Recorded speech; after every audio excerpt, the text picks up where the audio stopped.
Hello friends, अस्सलामु अलैकुम। आप देख रहे हैं फुल 5 वर्ल्ड यूट्यूब चैनल। मैं हूं फरहान अली। तो फ्रेंड्स, आज हम बात करने वाले हैं इलेक्ट्रोलक्स के डीसी इन्वर्टर एसी में जो एरर कोड F2 हमारे इंडोर की डिस्प्ले स्क्रीन पर शो होता है। तो फ्रेंड्स, ये एरर कोड हमारे एयर कंडीशनर में किस पार्ट्स के मिस या ख़राब हो जाने की वजह से शो होता है। तो फ्रेंड्स, वीडियो को शुरू करने से पहले मेरी तमाम दोस्तों से दरख्वास्त है कि अगर आप मेरे चैनल पर न्यू हो तो मेरे चैनल को सब्सक्राइब कर लें, वीडियो को लाइक करें और शेयर करें, और फ्रेंड्स साथ में बेल आइकन की घंटी को भी प्रेस कर दें ताकि मेरी हर न्यू आने वाली वीडियो का नोटिफिकेशन बर वक्त आप तक पहुंच सके। हाँ, तो फ्रेंड्स, हम अपनी वीडियो को आगे बढ़ाते हैं बिना टाइम वेस्ट किए। तो फ्रेंड्स, हमारे इलेक्ट्रोलक्स के डीसी इन्वर्टर एसी में जो एरर कोड F2 हमारे इनडोर की डिस्प्ले पर शो होता है।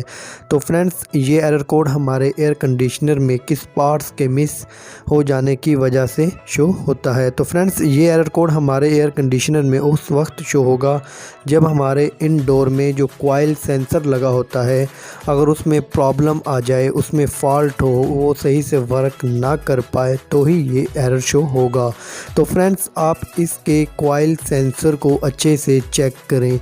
ये अगर शॉर्ट हो जाए या इसकी वायर कट हो जाए या इसकी जो पीसीबी किट में जैक लगा हुआ है, अगर वहाँ से वो सही एडजस्ट ना हुआ हो, तो इन्हीं सूरत में अगर कोई भी वजह हो तो ये एरर शो होगा। तो फ्रेंड्स, आप इन्हें अच्छे से चेक करें या इस सेंसर को आप रिप्लेस कर दें। हाँ, तो फ्रेंड्स, अगर आप सेंसर को रिप्लेस करें फिर भी ये एरर शो हो तो फ्रेंड्स, आप इसकी इनडोर की जो पीसीबी किट है आप उसे रिपेयर करवाएं। तो फ्रेंड्स, फिर ये हमारा एरर कोड ख़त्म हो जाएगा और हमारा एयर कंडीशनर अच्छे से वर्क करने लगेगा। हाँ, तो फ्रेंड्स, अगर आप इसी किस्म की अच्छी वीडियोस और से आगाह और बाखबर रहना चाहते हैं तो फ्रेंड्स, मेरे चैनल को सब्सक्राइब कर लें, लाइक करें और मेरी वीडियो को शेयर करें। अगर फ्रेंड्स आप किसी भी पार्ट्स पर मेरे से वीडियो बनवाना चाहते हो तो फ्रेंड्स मुझे कमेंट्स बुक में बता दें। तो फ्रेंड्स, मिलते हैं एक नेक्स्ट वीडियो में नई मालूमात के साथ। खुदा हाफिज़।